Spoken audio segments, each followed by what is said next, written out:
The United Kingdom has been part of the European Union since 1973 and remained a member state after a referendum in 1975. Now, on 23rd of June 2016, there's another national referendum approaching that was announced by the UK's Prime Minister David Cameron. On this day, vote of the Brits will determine whether UK leaves or remains in one of the most powerful trading blocs of the world, the European Union. They are calling this event Britain's exit, aka Brexit. So how did UK get to this situation? On one side of the debate, there are Eurosceptics proponents of Brexit who are itching to leave the European Union, and they have the following arguments so as to why they should leave. Number 1. The Leave campaigners are mostly worried about the surge of immigration. UK gets about 500 people added to its population every day. Far-right parties like UKIP say that EU immigrants steal jobs and abuse the benefits provided by the UK government. A few Eurosceptics even used the terrorist attack in Brussels on March 22nd to claim that free movement of people lets terrorists into Britain. Since EU citizens have the freedom to live in any country they choose within EU, Eurosceptics claim that leaving the bloc is the only sure way to stop the flow of people. Second point, the Leave campaigners complain that EU has morphed from a free trade zone into a superstate that's eating away at Britain's national sovereignty. Susanna Evans, deputy chairman of UKIP, claims that EU undermines British democracy. Quote unquote, EU has the power to tell us what you and I can do in our own country, and right now, there's not much we can do to stop them. Brussels has a huge say over the laws in Britain on issues like business and employment, energy, trade, farming, and what's best for Britain simply isn't prioritized. Point number 3. The Leave campaigners argue that Britain's big trade deficit with the rest of the Europe means that EU needs the British market more than the other way around. And after they exit the EU, if no deal were done on the EU's single market access, they can still rely on World Trade Organizations. Point number 4. The Leave campaigners say Britain's economy is shackled by EU regulation.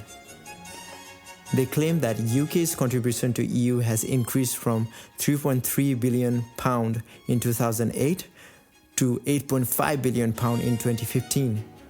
Many say it's unreasonably high. On the other side of the debate, there are candidates who are against abandoning the secure position that UK has in the European Union, and they have their own arguments for it.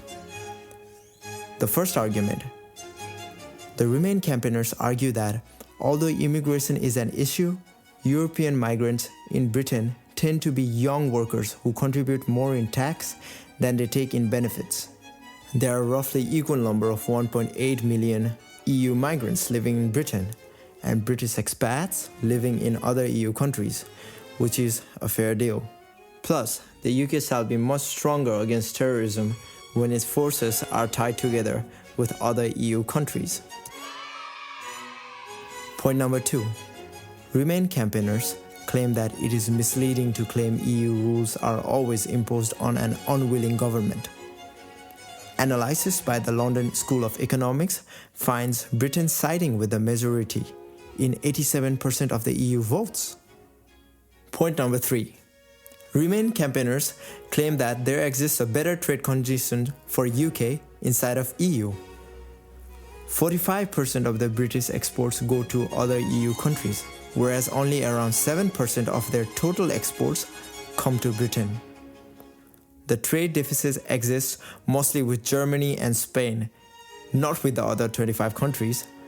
So why go through trouble of new trade deal by opting for Brexit?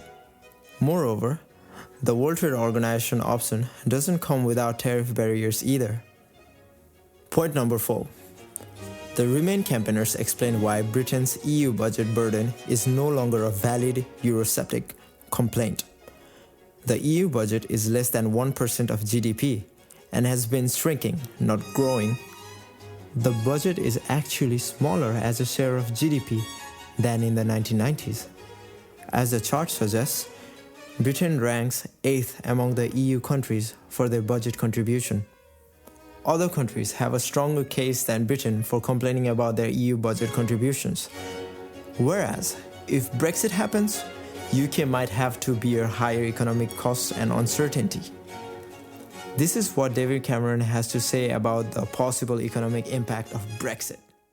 The Bank of England has said, as the IMF has underlined, and as now the Treasury has confirmed, the shock to our economy after leaving Europe would tip the country into recession. This could be, for the first time in history, a recession brought on ourselves. As I stand here in B&Q, it would be a DIY recession. This is what happens if Britain leaves. The economy shrinks, the value of the pound falls, inflation rises, unemployment rises, real wages are hit, so too are house prices, and as a result, government borrowing goes up. The central conclusions of today's Treasury analysis are clear. A vote to leave will push our economy into a recession.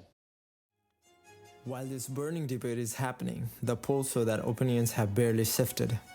The Economist magazine has signaled that the outcome will depend on turnout by young voters. Isn't that interesting? All in all, it will take the upcoming referendum to find the final answer to whether Britain stays or leaves the EU once and for all.